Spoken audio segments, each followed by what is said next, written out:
अस्सलाम वालेकुम किसान भाइयों, मैं हूं बिन्यामिन शौकत और आप देख रहे हैं किसान न्यूज़। जिस तरह पाकिस्तान भर में बिजली के बिलों ने सार्फिन पर क़यामत ढाई हुई है, उसी तरह हमारे जो किसान भाई हैं उनके ज़री ट्यूबवेल्स जो हैं उनके बिल भी आसमानों से बातें कर रहे हैं और किसान वो बिल अदा करने से कासर नज़र आ रहे हैं। इस वक्त हमारे साथ हसीब अनवर साहब मौजूद हैं, चेयरमैन किसान इत्तेहाद पाकिस्तान।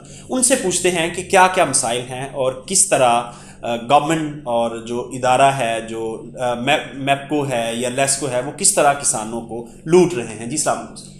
वालेकुम सलाम, बिस्मिल्लाहिर्रहमानिर्रहीम।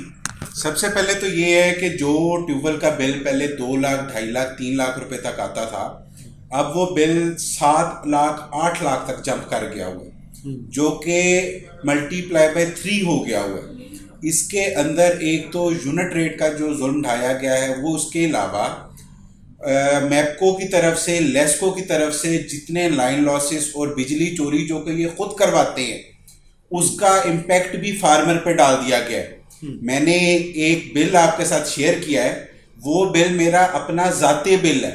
उसमें मीटर पे रीडिंग 35,000 कुछ आ रही है, बिल में रीडिंग 36,000 कुछ डाल दी गई है, जहां पे 10,000 यूनिट का फर्क डाल दिया गया है।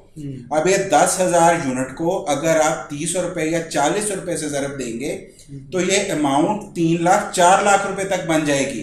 किसान जो कि पहले ही पिसा हुआ तबका है, इस मुल्क का सबसे ज्यादा पिसा हुआ तबका है, उसको ये अब छुरी से ज़िबा करने पे आ गए हैं।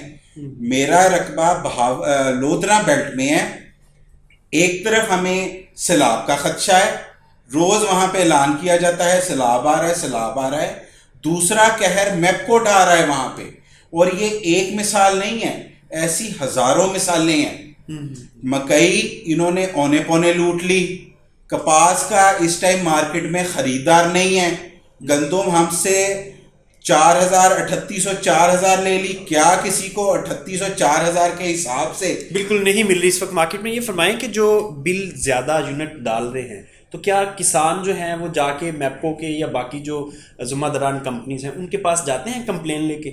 यहाँ पे अलमिया ये है कि मैपको चीफ साहब पिछले 3-4 दिन से इस्लामाबाद बैठे हुए हैं, वजीर आजम के साथ मुशावरत में बैठे हुए हैं कि इस कौम को रिलीफ कैसे देना है।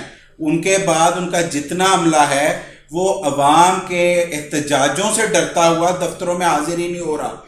दफ्तर में क्लर्क बैठे हुए हैं जो 22 पे 20 पे एसी चला के कमरे ठंडे करके अंदर बैठे हुए हैं। अवाम बाहर धूप में, गर्मी में जल रही है, लोग अपने जेवर बेचने के लिए तैयार हैं। मैं आपको एक और छोटी सी मिसाल दे देता हूं।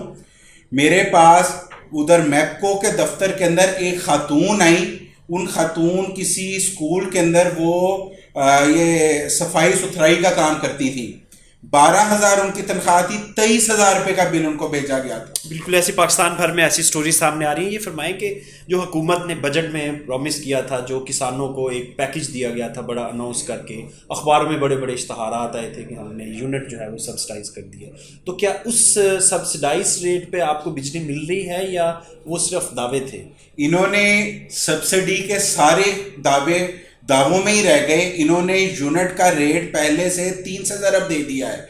हमें ये IMF का ड्रावा देते रहते हैं कि IMF ने ऐसे कर दिया, वैसे कर दिया, ये शर्त लगा दी, वो शर्त लगा दी।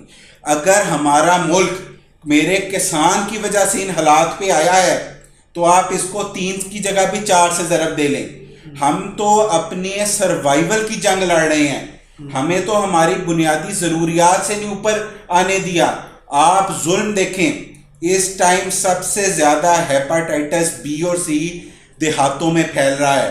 उसके फैलने की सबसे बड़ी वजह यह है वहां पे फिल्टर प्लांट अगर लगाए गए हैं तो वो इस कदर नाकस हैं कि उससे ज्यादा गंदा पानी अवेलेबल ही नहीं है। कार्ट्रिजेस भी नहीं बदली जा रही और रिपेयर एंड मेंटेनेंस। बिल्कुल आप ठीक कह रहे हैं। जितना 2 नंबर घी, 2 नंबर दालें, 2 नंबर पत्ती, 2 नंबर बिस्किट, टॉफी, सारा के देखना कि वहाँ जो दुकानों वाले हैं वो भी तो किसान है। अगर गांव में कोई बैठा हो ये 2 नंबरी कर रहा है तो ये उनको चाहिए इस तरह की चीजें। जब चेक एंड बैलेंस नहीं होगा, जब एडमिनिस्ट्रेशन नहीं होगी, तो हर किसी का दिल करेगा कि मैं 5 की जगह 10 रुपए कमाऊं। ये तो हुकूमत वक्त का काम है। कि वो चेक एंड बैलेंस रखें, वो क्वालिटी चेक्स रखें। अच्छा सीफ साहब, ये फरमाएं कि इंडिया में अगर बात करें तो 200 यूनिट तक डोमेस्टिक लेवल पे फ्री दिया जा रहा है, इसके ऊपर जो तीसरा 100 होता है उसमें सब्सिडाइज होता है, और किसानों के लिए भी सब्सिडाइज बिजली है। तो आपको ये कहा जाता है कि प्रोड्यूस करें और फिर इंटरनेशनल मार्केट में उनसे कंपटीशन भी करें, तो फिर ये कैसे पॉसिबल है कि आप जब आपकी इनपुट कॉस्ट ही इतनी बढ़ जाएगी बिजली के बिलों की वजह से या खादों की वजह से, तो फिर आप कैसे compete करेंगे, सस्ती चीज़ कैसे प्रोड्यूस करेंगे? देखें, जुल्म ये है कि पिछले 75 साल से हमें ये बता के खुश किया गया कि वहाँ पे हमारे फौजी की टांग ज़्यादा ऊपर उठ जाती है, जब वो सलूट मारता है तो वो उनसे ज़्यादा अच्छा सलूट मार लेता है। अब हालात देखें, हम पूरा मुल्क इस टाइम अपने सर्वाइवल की जंग लड़ रहा है। उनके फॉरेन रिजर्व 600 अरब डॉलर से भी ऊपर जा चुके हुए हैं।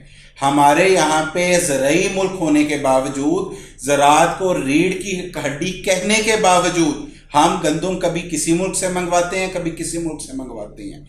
हमें बाकी मुल्कों से गंदम मंगवाने की इजाज़त है, बिल्कुल ऐसी अच्छे बीज मंगवाने की इजाज़त नहीं। बिजली के बिलों पे वापस आते हैं, क्या हल आपको, क्या सोल्यूशन है इसका, किस तरह आप बेहतरी लाई जा सकती है? सबसे पहली बात तो ये है कि ये जो ओवर बिलिंग और जो जुल्म ज्यादतियां हैं उनको ख़त्म करें, जो एक्चुअल बिल है उसको ठीक करें, बिजली की चोरी रोकी जाए, एक ऐसा मैकेनिज्म बना लें कि किसान वो बिल बासानी पे कर सके।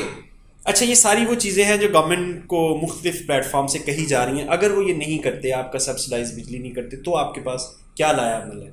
हमें सोलर पे कन्वर्ट कर दें, जो बिजली के बिल महाना हमसे ये लेते हैं वो सोलर की किस्तें बना दें हमारे साथ, उतनी किस्तें हम इनको पे करते रहेंगे। 2 साल 3 साल बाद हमारा पानी का अपना वसाइल तो हो जाएगा। अभी तो पानी का वसाइल भी हमारा नहीं। वापडा इस कदर जालिम है, इस कदर जालिम है। देखें, देहात में, गांव में लोगों ने 1 मीटर लगाया होता है, उसी मीटर से जो ट्यूबवेल चलता है वो 1 वाटर सोर्स होता है, उस बंदे की ज़मीनों का भी, उस बंदे के जानवरों का भी और उसके अपना पानी भी। जब ये मीटर काट के ले जाते हैं तो उसका जानवर प्यासा खड़ा है, उसके बच्चे प्यासे खड़े हैं, ये यजीद की याद को ताज़ा कर देते हैं वहाँ पे। अगर ये हमें सोलर पे शिफ्ट कर दें, हमें ना ये सब्सिडाइज दें, हमें पूरी कीमत पे दे दें, हमें ना मुफ्त दें, हमारे साथ उसका रेट तय कर लें, 5 साल के अंदर किस्तों में हमसे। जी नसीब अनवर साहब, आपका बहुत अच्छा आइडिया है कि अगर हुकूमत किसानों को सोलर पैनल लगा दे और उसकी किस्तें कर दे तो किसान आसानी से अपने पानी की ज़रूरियात को भी पूरी कर सकते हैं और आहिस्ता आहिस्ता अपने एसेट के भी मालिक बन जाएंगे। किसान भाई, ये था आज का प्रोग्राम, उम्मीद करते हैं आपको पसंद आया होगा। इजाज़त दीजिए, खुदा हाफिज़।